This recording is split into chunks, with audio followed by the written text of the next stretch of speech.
O Lula passou mal ontem, foi para o hospital e tudo, fez exame, e você vai ficar atualizada sobre o estado de saúde do presidente, como é que ele tá, porque hoje ele nem trabalhou, mas vou te contar tudo nesse vídeo aqui, tá? Também você vai saber o seguinte, que já pediram a prisão do Eduardo Bolsonaro, do Dudu Bananinha, e até, quem sabe, pode esbarrar aí um pedido de prisão do próprio Jair, por conta dessa articulação lá nos Estados Unidos. Vou te contar em detalhes essa história, tá? Também você vai saber que um ex-diretor da Polícia Rodoviária Federal complicou o Jair Bolsonaro e complicou também o Silvinei Vasquez e complicou o Anderson Torres no inquérito do golpe. Ele prestou depoimento no processo, no inquérito não, já é processo, prestou depoimento no processo e entregou geral. Vou te contar. Também vamos falar sobre como a dona TV Globo está mandando um recado para os pobres desse país. Ela diz o seguinte, vou te contar. Ela diz, pobres do meu Brasil, comer, beber, usar energia elétrica, isso é capricho. Vou te falar sobre isso nesse vídeo aqui, você vai ficar surpreso. E também teve um caso que eu acho que vale a pena a gente mostrar, que é uma mulher que foi confundida, uma mulher cis, foi confundida numa academia lá no Recife como uma mulher trans e tentaram impedi-la de entrar no banheiro. Olha só a quantas chega a homofobia nesse Brasilzão. Mas ó, vem comigo e salve gente boa! Pois é, a Tânia estava com saudade do meu salve, gente boa, mandou até mensagem para mim. Salve Tânia, gente boa! Estamos aí, meu Brasil varonil, você que está aqui, você que está em território estrangeiro, mas que também está ligado nas histórias aqui do nosso Brasil, vem comigo que eu te conto tudo. Eu sou Ricardo Melo, sou explicador-geral da República e estou aqui para traduzir o politiquês para o bom e velho português. E ó, dá aquela dedada esperta no like, se inscreve no canal, ativa o sininho. Poxa vida, só metade das pessoas que assistem os vídeos aqui regularmente são inscritas. Não dá, né? Gente, vamos se inscrever aí. E ó, entra no grupo de WhatsApp, aqui na descrição do vídeo tem um link para você entrar no grupo. Lá você recebe o conteúdo sempre antes de todo mundo e não perde nada, tá? O YouTube nem sempre avisa, sabe como é que é? Mas eu aviso todo mundo lá. E é de graça, não cobro nada e não faço propaganda, tá bom? Pode entrar no grupo lá. É isso, vamos começar a comentar as notícias do dia, porque essa aqui é importante, ó. Lula deve voltar ao Planalto amanhã, da coluna do Lauro Jardim, no jornal o Globo. Ele está falando justamente sobre essa parada que o Lula deu, porque ele passou mal ontem à tarde, sentiu uma vertigem, uma tontura, e cancelou as agendas do final do dia e foi para o Hospital Sírio-Libanês, lá em Brasília mesmo. Fez alguns exames e tal, e foi diagnosticado com labirintite. Então hoje ele voltou para casa, tomou remédio e ficou se recuperando. Ficou lá no Palácio da Alvorada, não teve agenda pública, não participou de nada, tinha previsão de participar de algumas agendas, ele cancelou a participação dele, justamente porque estava se recuperando. Mas ó, Lulão já está bem, já volta amanhã, segundo as informações da Secretaria de Comunicação, ele volta amanhã a trabalhar normalmente, despachar do Palácio do Planalto e tocar o barco, tá? Mas o que aconteceu? Como eu falei, olha só, mal-estar, vertigem e labirintite. Veja o que se sabe sobre a saúde de Lula. Você sabe, né? Ele teve aquele acidente no ano passado, que ele bateu a cabeça aqui atrás, né? Teve um sangramento, depois teve uma complicação que acabou fazendo com que ele fizesse uma cirurgia de emergência. Então todo mundo está muito esperto, muito de olho, muito ligado nessas coisas que acontecem. Não parece que uma coisa tenha correlação com a outra, mas tudo pode acontecer, né? De qualquer maneira, ele foi submetido aos exames e a única coisa que a gente sabe que o Lula fez hoje, além de descansar, foi ligar para Marina Silva. Conforme essa matéria aqui também do Lauro Jardim no Globo diz, ó, Lula liga para a Marina depois de a ministra ter se retirado de reunião no Senado. E ele disse para ela, você fez certo. Sim, eu nem vou entrar nessa história porque assim, foi um show de misoginia no Senado, na Comissão de Infraestrutura do Senado, né, um tratamento péssimo dado à ministra Marina Silva, e o que as pessoas que fizeram isso querem é justamente holofote, e eu é que não vou dar, né? Mas foi um show de misoginia, ela fez muito bem em sair, o Lula também ligou para ela dizendo, olha, acho que você fez certo em sair, né? Agora, falta saber se o Lula vai se manifestar publicamente, para fora, não só um telefonema para a Marina, a respeito do que aconteceu no Senado, né? Porque, obviamente, vai ter cobrança para a manifestação do Lula. Aguardemos. Mas, enfim, a situação de saúde do Lula, que é o principal aqui do início dessa conversa, ele está bem melhor, já não está mais com as mesmas vertigens que ele sentiu ontem e tudo indica que amanhã ele esteja despachando normalmente lá do Palácio do Planalto, tá? Só queria te mostrar rapidinho essa mensagem que eu recebi do Carlos Matos. O Carlos Matos trabalha numa fábrica e já está trabalhando online também como um segundo trabalho já há algum tempo, tá? No computador, no celular, ele chega da fábrica, vai para o computador, trabalha mais um pouquinho, organiza o negócio dele, ó, já está ganhando uma graninha, $643 que dá aí mais ou menos R$ 3.600 por mês. Isso de renda extra, tá? Além do que ele ganha como salário dele na fábrica. Mas tem gente que está ganhando grana, inclusive, para se sustentar só com isso. A Carolina é uma delas, que já está tirando $1.049 trabalhando dentro de casa, na hora que ela quer, do jeito que ela quer, inclusive não se preocupa nem com o trânsito e muito menos com a escala 6x1. $1.049, que dá perto de R$ 6.000. E olha só o Paulo Rodrigues também, que mandou aqui, autorizou, obviamente, a gente mostrar essas mensagens. Ele está trabalhando há 4 meses nesse sistema online e aí já está ganhando $2.154, o que corresponde a quase R$ 12.000 por mês. O cara está ganhando em 4 meses, gente. Então, é o seguinte, existe várias maneiras de você ganhar dinheiro pela internet. Você pode pegar o seu talento, que é em vendas, para vender produto para a Amazon, para o Magalu. Você pode montar um iFood dentro de casa e começar a crescer, isso virar um restaurante.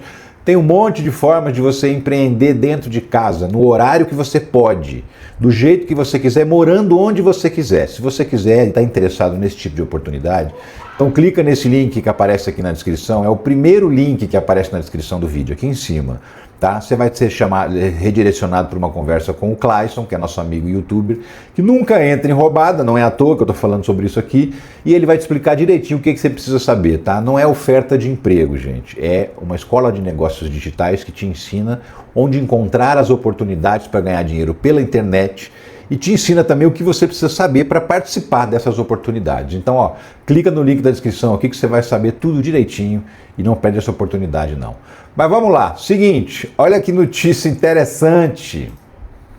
PT quer cassação e prisão de Eduardo Bolsonaro a partir da representação do Conselho de Ética. O partido pediu a cassação do mandato dele, porque você sabe, ele é deputado licenciado, né? Ele por enquanto ainda está no mandato de deputado, tem 4 meses de licença, e aí ele inclusive estuda até renunciar e tal, mas antes disso ele pode enfrentar um processo de cassação se esse pedido do PT for levado adiante no Conselho de Ética.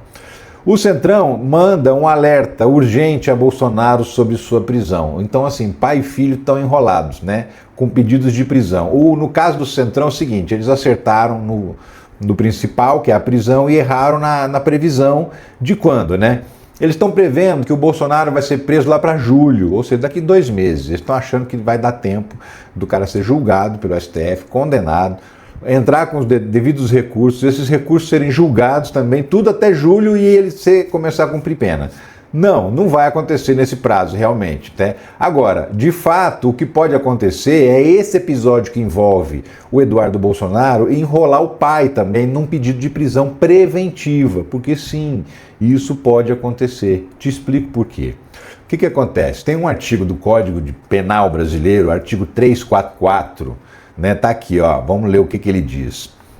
O crime é coação no curso do processo, usar de violência ou grave ameaça, que é o caso, com o fim de favorecer interesse próprio ou alheio, tipo assim, do pai, contra a autoridade, pode ser um ministro do STF ou vários, parte ou qualquer outra pessoa que funciona ou é chamada a intervir no processo judicial, ou seja, tipo o juiz, o procurador-geral, o delegado que faz a investigação, policial ou administrativo ou em juízo arbitral. Pena de 1 a 4 anos de lei de multa e pena também correspondente à violência, se for um caso de violência física. Se for um caso de grave ameaça, que é o caso que a gente está vendo, a pena de 1 a 4 anos e multa. Então é o seguinte, Jair Bolsonaro, quem é? É o beneficiário total desse esquema que o Eduardo Bolsonaro está tentando armar lá nos Estados Unidos, certo? Por quê? Porque se der certo o plano do Eduardo Bolsonaro, quem que se dá bem? O Jair. O Jair, que em tese não seria condenado se eles conseguissem coagir os juízes ao ponto dos juízes ficarem com medo e realmente absolverem Bolsonaro. Ele seria o beneficiado. Segundo, quem é que diz que está bancando o Eduardo lá? Ele próprio já disse nas redes sociais dele, já disse em entrevista que está bancando o filho nos Estados Unidos. O Jair. Então o Jair está financiando o cara, que é filho dele, que está fazendo uma conspiração internacional para tentar constranger, coagir os juízes que vão julgar o pai dele. Certo? Então, assim, o Eduardo Bolsonaro responde pelo que está fazendo lá nos Estados Unidos, porém, se tem alguém financiando, significa que esse financiador também é uma espécie de mandante, né? Porque esse financiador é justamente quem vai se beneficiar. Então, este crime aí, ó, de coação no curso do processo também se aplica a Jair Bolsonaro. E aí o que acontece quando uma pessoa coage o juiz no meio do processo? Ela pode ter sua prisão preventiva decretada, justamente para ela parar de atrapalhar a investigação. Por muito menos do que isso, por causa de um telefonema para a casa do Mauro Cid, o Braga Neto foi preso, porque ele ligou lá para saber o que o Mauro Cid tinha contado no depoimento para a Polícia Federal, ou seja, ele estava interferindo na investigação da Polícia Federal. Foi preso, está até hoje na cadeia. Então, assim, se um general de 4 estrelas é preso por um telefonema que comprova uma interferência, o que a gente vai falar então do Jair Bolsonaro? Como é que a gente explica o fato desse cara estar solto até hoje, fazendo tudo que bem entende e nada acontece com ele? Por que o STF está com o freio de mão? Já está na hora de prender esse cara, já deu mais motivos do que se possa imaginar. Cada passeata, cada micareta golpista que ele organiza na Avenida Paulista, no Rio de Janeiro, em Brasília, não sei aonde, é um ato de hostilidade ao Supremo Tribunal Federal, está tentando colocar o povo contra a instituição Supremo Tribunal Federal. Já poderia ser motivo de prisão, mas não, estão deixando. Agora ele está indo além, ele está fazendo uma articulação internacional e usando o filho dele, pagando para o filho dele fazer esse serviço para ele lá fora, para ele não aparecer. Então sim, mais até do que prender o Dudu Bananinha, prender o Jair Bolsonaro já tem motivos jurídicos para a decretação de uma prisão preventiva. E isso sim, o Centrão não acertou na prisão lá em julho pela condenação, mas sim pode ter uma prisão antecipada, antes mesmo dele ser condenado, que é a única maneira que se admite, inclusive, uma prisão no Brasil, antes que a pessoa seja condenada e transitada em julgado esse processo, que é justamente ela tentar, de alguma maneira, atrapalhar, interferir, mover, mexer, incomodar a investigação, incomodar o processo judicial, que é o que o Bolsonaro está fazendo, né? Líder do PT entregará dossiê sobre Eduardo Bolsonaro à Polícia Federal. Notícia do Paulo Capelli, do jornal Metrópolis. O que acontece? Quem pediu a prisão foi o Lindbergh Farias, o líder do PT na Câmara. Só que ele pediu a prisão e já estava armado, né? Assim, já tem um dossiê gigantesco de informações, todas as provas, exatamente como ele chama aí, ó, matéria do DCM, já temos todas as provas. Lindbergh revela dossiê contra Eduardo Bolsonaro. Então, assim, eles printaram postagem de rede social, eles salvaram vídeos, eles postaram vídeos de eles guardaram vídeos de outras pessoas que registraram encontros do Eduardo Bolsonaro com políticos trumpistas lá nos Estados Unidos, todas as articulações que ele foi fazendo, ele mesmo foi documentando, ele mesmo foi produzindo prova contra si. Só que para evitar que ele apague tudo das redes sociais, o Lindbergh e a equipe dele foram capturando tudo, guardando tudo e estão com tudo na mão. Como foi ele que apresentou a denúncia, ele vai ser convidado, aliás, já foi intimado a prestar depoimento para trazer quais os esclarecimentos que ele tem a esse respeito. E ele falou que vai levar o dossiê completinho. Então, se o Eduardo apagou algum vídeo da rede social, apagou alguma postagem, se tentar de alguma maneira escapar dessa história, não vai ter jeito, porque está tudo lá na mão do Lindbergh, ele vai entregar tudo para a Procuradoria-Geral da República, no depoimento que ele vai prestar. E olha, a PGR pediu urgência nesse processo, por conta do fato de que o julgamento está em pleno andamento, não pode deixar nada atrapalhar o julgamento. E por conta dessa urgência que o inquérito foi aberto rapidinho, né? E ainda mais por conta dessa urgência toda, Moraes autoriza Eduardo Bolsonaro a responder por escrito e também manda Jair Bolsonaro ser ouvido em inquérito. Da blog da Daniela Lima, do G1. Ela está contando justamente que o Eduardo Bolsonaro é tão urgente para o PGR que ele nem vai exigir que o Eduardo volte ao Brasil para prestar depoimento pessoalmente. Ele vai poder escrever o depoimento dele e mandar de lá para cá. Até porque sabe, né, que se falar que ele tem que voltar, ele não volta, né? Que ele é cagão, ele não vai querer voltar de lá, porque ele sabe que se voltar, ele corre de ser preso. E coragem para enfrentar isso, como o Lula teve 580 dias de cadeia, ele não tem, né? Então ele vai continuar lá. Então, para facilitar, a real é essa. Para facilitar, o PGR falou, vamos evitar desgaste. Vai, presta depoimento por escrito. Aí o Xandão falou, concordou. Tudo bem, então. Se o PGR está de acordo, então eu também estou de acordo. Então o Bolsonaro vai prestar depoimento por escrito e o pai Jair não. O pai vai ter que ir à Polícia Federal prestar depoimento diante do delegado e explicar como é que é essa história de financiar o filho para o filho pressionar o STF. Para ministros do STF, blog da Andréa Sadi, também do G1, Eduardo Bolsonaro é instrumento das Big Techs contra a regulação das redes. Esse é o ponto, meu amigo, minha amiga. Esse é o ponto-chave que a gente tocou aqui agora.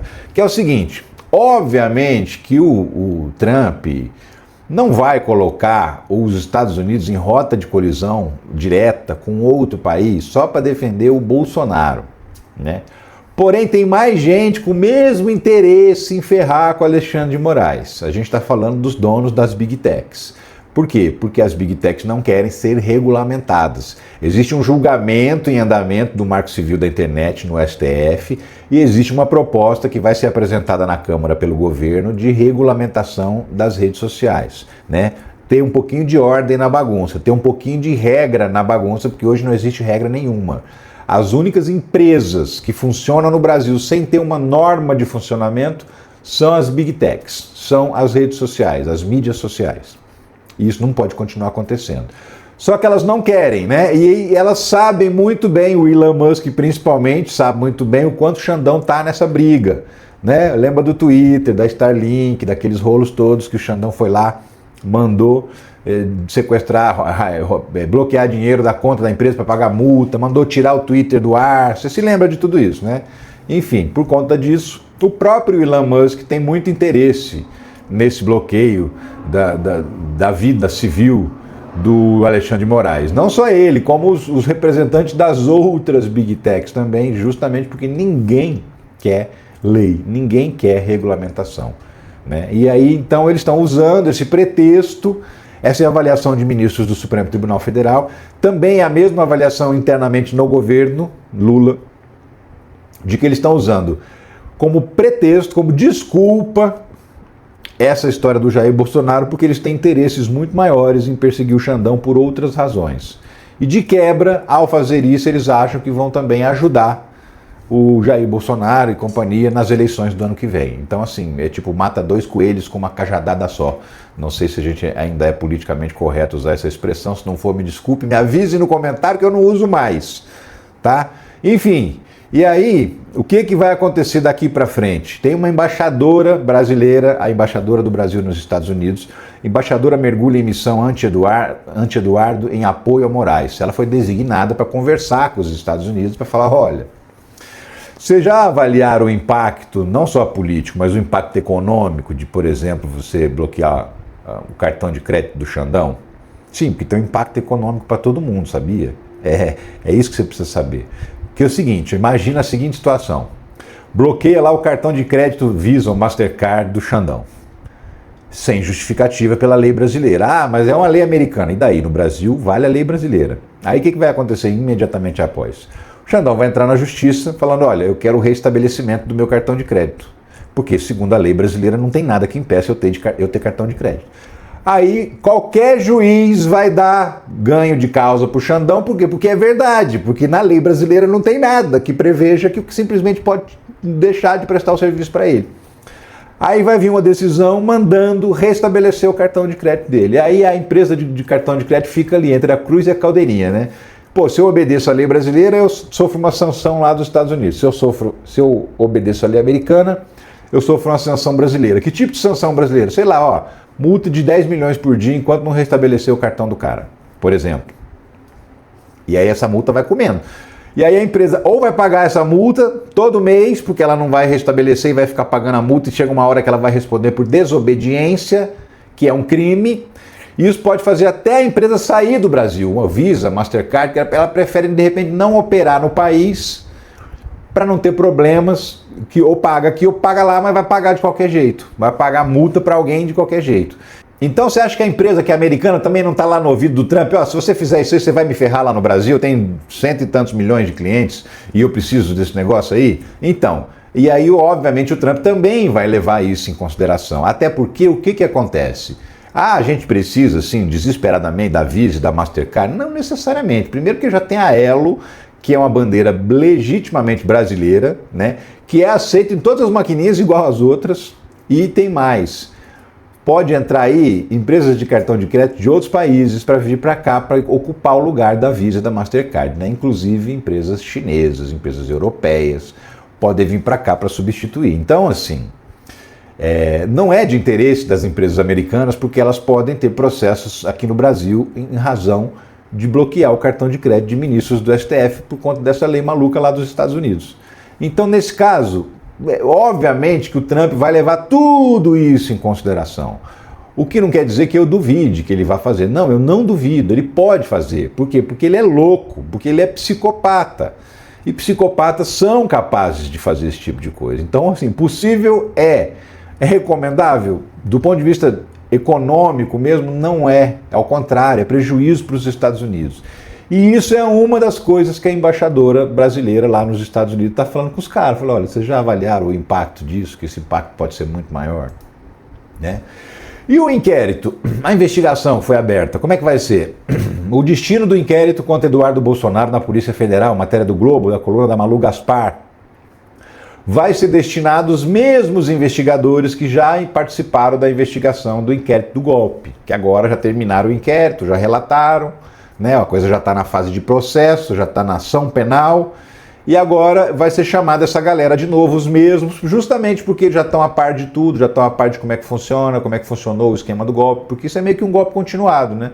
É a continuação da tentativa de golpe. Então, por isso, serão convocados os mesmos policiais que fizeram os depoimentos dos inquéritos do golpe, né? E essa galera que já está trabalhando nesse esquema junto com o Alexandre de Moraes. Então, o Alexandre de Moraes continua sendo o relator, por prevenção. Que é isso, é que ele já tem outros inquéritos que são relacionados, que estão mais ou menos ali no mesmo assunto, então acaba indo para ele também, por isso que vai cair na mão do Xandão, né? Mudando de assunto, olha só, tem uma notícia no mínimo curiosa. O ex-diretor da PRF, ele entregou o Silvinei Vasquez, o Anderson Torres, entregou todo mundo. Ex-diretor da PRF confirma a ordem de Torres para blitz em ônibus nas eleições de 2022. O cara trabalha na PRF, era um dos diretores, ocupava cargo de confiança no governo, e confirmou que foi o próprio ministro que mandou fazer as blitz, né? Então, assim, o Silvinei se complica por quê? Porque o Silvinei era o superintendente lá, né? O diretor-geral da Polícia Rodoviária Federal. E ele colocou os policiais na rua para fazer as blitz. Mas complica o Anderson Torres porque desde quando o ministro da Justiça determina a realização de blitz? Desde quando? Desde nunca, né? O ministro ele trabalha com a política macro, jamais com uma ação específica dessa natureza. Vamos fazer blitz para verificar se vai ter ônibus com documentação ilegal, se vai ter gente transportando dinheiro, enfim, mas só em determinadas regiões onde o Lula ganhou com muita vantagem, né? E só no dia do segundo turno. No primeiro turno não teve. Tá tudo bem, primeiro turno pode comprar voto à vontade, mas no segundo turno não. E só nas regiões onde o Lula arrasou no primeiro turno, né? Enfim, e aí o cara prestou o depoimento dele, falou que realmente a ordem veio do Anderson Torres, mas veio com esse papinho assim de Cerca Lourenço. Não, é só porque a gente queria ver se tinha um transporte regular, tal, ônibus assim, tipo, sem documentação para transportar passageiro, essas coisas, né? Deu uma de migué lá, mas não convenceu ninguém não, tá? A verdade é essa. E tem mais, outra coisa que a gente descobriu hoje também, em depoimento das investigações do processo do golpe de Estado. Ramagem tinha sala no Planalto e despachava direto com Bolsonaro, de servidor da ABIN ao STF, matéria da Carta Capital. O cara era funcionário da Agência Brasileira de Inteligência, para seu depoimento hoje, e falou, olha, o Ramagem, que era o diretor-geral da ABIN, ele tinha uma sala lá no Palácio do Planalto. E olha, presta atenção, a ABIN é em outro lugar em Brasília, ela não fica lá no mesmo lugar, tá? É outro prédio, distante e tal, mas não, ele tinha uma sala no Palácio do Planalto. O chefe do Ramagem era o Augusto Heleno, que já ficava no Planalto. Então, teoricamente, o chefe da espionagem brasileira também não teria motivo para ter uma sala no Palácio do Planalto, a não ser que o presidente tivesse interessado demais em espionar as pessoas, que é exatamente o que eles estavam fazendo e é exatamente o apontamento da investigação, né? Então, isso já também revela como o Ramagem, tentando tirar o corpo fora, porque ele falou que ele era segundo escalão, ele não era primeiro escalão e tal, mas assim, apesar de ser de segundo escalão no papel, porque ele tinha um intermediário entre ele e o Bolsonaro, que era o Heleno, ele despachava diariamente, direto com o Bolsonaro. E tinha uma sala do lado do Palácio do Planalto, lá do ladinho do gabinete do Jair Bolsonaro. Então isso também complica bastante o Ramagem. É mais um depoimento que reforça a denúncia do Ministério Público para condenar essa gente. Eu queria falar um negócio com você. É o seguinte, eu vi um editorial do Globo hoje que eu achei digno de comentar. É absurdo, mas vamos lá. Seguinte, É preciso dar um basta à sanha arrecadatória. O editorial do Globo. Gente, o editorial do Globo é a opinião do jornal, tá? E a opinião do jornal ela não é dada se o dono não autorizar. Então aquela família que tem por sobrenome Marinho certamente leu esse texto e falou, é isso mesmo, a gente concorda, é isso.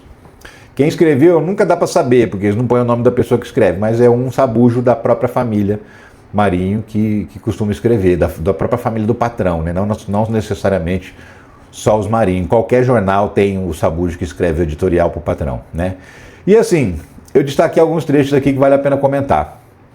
Cioso de despejar recursos públicos em seus projetos de estimação, mais uma vez o presidente Luiz Inácio Lula da Silva partiu para cima do bolso do contribuinte. Então, assim, para o Globo, projetos de estimação do Lula, o que é?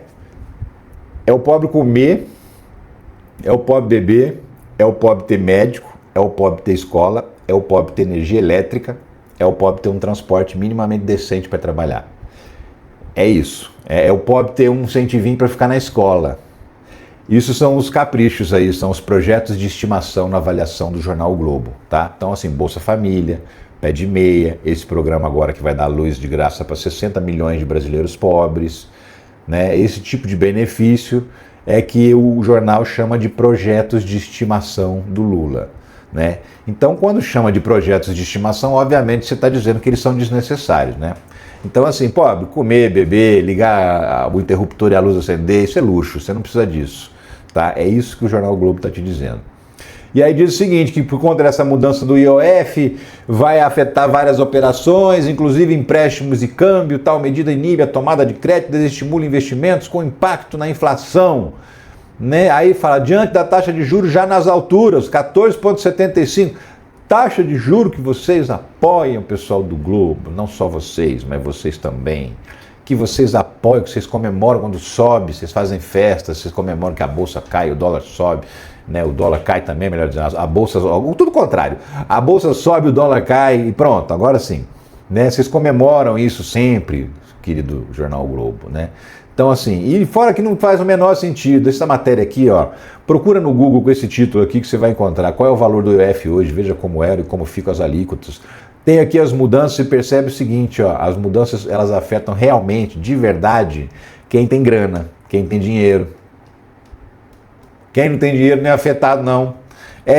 Porque é o seguinte, aumentou o IOF, por exemplo, de compra no cartão de crédito internacional. Você viaja para a Europa, você viaja para os Estados Unidos, você viaja para o Japão e gasta lá no cartão de crédito. É esse dinheiro aí que você vai pagar. Mas assim, o pobre por acaso vai para o Japão, vai para a Europa, vai para os Estados Unidos? Não, então o pobre não afeta a vida dele nesse aspecto, tá?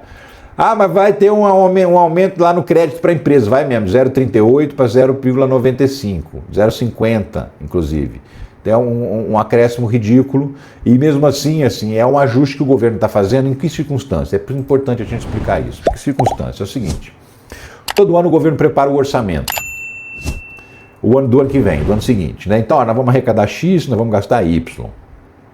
E aí, de 2 em 2 meses, ele vai fazendo o acompanhamento. E aí, tá entrando aquela grana que a gente previu mesmo? Tá saindo aquela grana que a gente previu? E se tiver um desequilíbrio, ele vai corrigindo a rota ao longo do ano inteiro, para chegar lá no final do ano e o orçamento tá mais ou menos equilibrado dentro daquilo que foi previsto, para não sair demais, ou de preferência nem sair. De 2 em 2 meses vai corrigindo a rota. Então, na avaliação dos primeiros 2 meses, o governo falou, olha, tem um desequilíbrio aqui de 60 bilhões. O que dentro do orçamento global não é muita coisa, porque a gente está falando de trilhões do orçamento federal. Então, bilhões, 60 bilhões é um desarranjo relativamente pequeno. O que o Haddad propôs? Bom, então beleza, vamos cortar uma grana aqui, vamos cortar uns gastos. E quando fala em cortar gastos, corta do quê? Corta do pobre, corta do benefício, corta de uma obra que vai ser interrompida e é uma obra que ia beneficiar o pobre. Corta do pobre, reduz o dinheiro que você envia para construir uma escola, uma creche, segura essa grana e tal, impacta no pobre. Mas ele falou assim, ó, vamos tirar aí 40 bilhões mais ou menos do pobre e 20 bilhões a gente vai tirar do rico. O rico também vai ter que contribuir um pouco, né? E aí aumenta alíquotas de operações específicas que só afetam gente que tem dinheiro, não afeta pobre, não afeta classe média baixa. Então, assim, o governo fez uma opção de falar, beleza, o orçamento não está batendo, temos que fazer um ajuste, o pobre vai pagar o preço, vai perder um pouco de grana, e o rico vai pagar o preço, vai perder um pouco de grana também. E mesmo assim nem é equilibrado, tá? O rico é bem menos sacrificado que o pobre nesse corte aí que o governo apresentou. Eu te falei, 60 bilhões, 40 do pobre, 20 do rico. E mesmo assim os ricos não querem. Eles não querem pagar nada de imposto, tá? E é assim, se você for lá naquele editorial do Globo, lá no comecinho, olha o que ele fala. Governo deve cortar gastos e emendas. Tá aqui, ó. Vou colocar na tela para você, olha lá. Setor produtivo fez bem exigir suspensão do aumento do IOF. Governo deve cortar gastos e emendas. Então, cortar gasto aonde? Cara pálida. Fala para mim. Cortar no Bolsa Família? Cortar no Vale Gás? Cortar no Pé de Meia? Cortar no Luz para Todos? Cortar no Minha Casa Minha Vida? Onde cortar? Fala para mim. Então, tem 800 bilhões de renúncias fiscais, de isenções tributárias para empresas, para empresários, para gente muito rica. O rico no Brasil não paga imposto. E esses 800 bilhões, que tal a gente cortar aí? Mas, por exemplo, teve lá o PERSE, lembra do PERSE? O PERSE é o seguinte, é um programa de socorro àquelas empresas que foram impactadas na pandemia. Passou a pandemia, um abraço, a pandemia ficou lá para trás. O ano passado os caras não foram lá e não renovaram o PERSE, o governo propôs acabar com o PERSE, porque ó, não tem mais sentido para existir, já acabou a pandemia. O Congresso foi lá e manteve o PERSE. Só aí foram 15 bilhões de reais, só aí. E outras medidas que o governo manda para cortar outras despesas que têm relação com isenção fiscal, que o Congresso nunca deixa. E vai falar para o deputado, ó, abre mão de um pedaço do seu naco de emendas aí para ver se você consegue. Então assim, vamos cobrar de quem tem que cobrar, seu Globo. Tá falando muita bobagem aí, viu? Esse seu editorial aí é nojento, a verdade é essa. E aí vamos falar da última notícia também, que é o seguinte, essa vale a pena a gente comentar aqui. Uma personal cis, ou seja, uma mulher que biologicamente nasceu mulher, é chamada de inclusiva e impedida de usar banheiro feminino. Isso aconteceu no Recife, numa academia. A mulher é personal trainer e ela também é halterofilista. Então ela é forte, né? Tem gente que associa essa característica de musculosa tal à masculinidade. Então alguém botou na cabeça que ela era uma mulher trans, que ela não era uma mulher cis. E aí assim, já está errado em muitos níveis porque você não tem nada a ver com isso. E mais errado ainda você tentar impedir essa pessoa de usar o banheiro. E foi o que fizeram. Tem até o vídeo aqui da confusão. Vamos dar uma olhada, é rapidinho também e a gente comenta mais sobre isso. Sim. Tu é ridículo! Não, ridículo é você! E você metendo no bagulho de você! Ela é mulher! Você é louco! Sim, se não tem banheiro pra ela, não tem banheiro lá embaixo pra ela, não tem banheiro. Tem um banheiro lá embaixo pra quem? Pra você, tem lá embaixo. Eu sou o quê? É inclusa. Eu sou o quê? É inclusiva, tá lá embaixo. Vocês estão escutando? Tá inclusive lá embaixo. É inclusive lá embaixo. Eu quero gravar ela. Eu quero gravar ela. Eu vou entrar aí, porque eu não. Não, vai entrar não. Não vou não. Não, vai entrar. Eu não vou entrar. Não vai entrar. Eu não vou entrar. Eu não vou entrar no banheiro não. Vem me tirar! Vem tu me tirar! Vem tu me tirar! Eu vou lhe processar! Você e ela! Processa! Viu? Vou processar! Vou processar você sim! Porque você e ele vai provar! Você e ele Ou fica valente, você vai ver como vão pedir desculpa depois. Esses dois aqui, ó. Esses dois aqui, ó. Esses dois. Vou procurar saber de você, vou processar os dois. Os dois, aí eu vou também. Agora me tire daí. Me tira daqui. Sim. Venha me tirar do banheiro.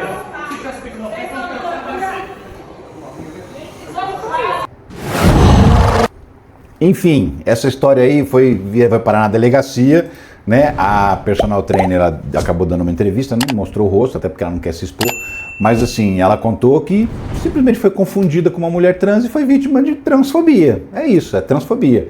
O fato dela não ser uma mulher trans não significa que a intenção criminosa não seja transfóbica. Foi, porque você não pode, simplesmente não pode impedir uma pessoa de usar o banheiro.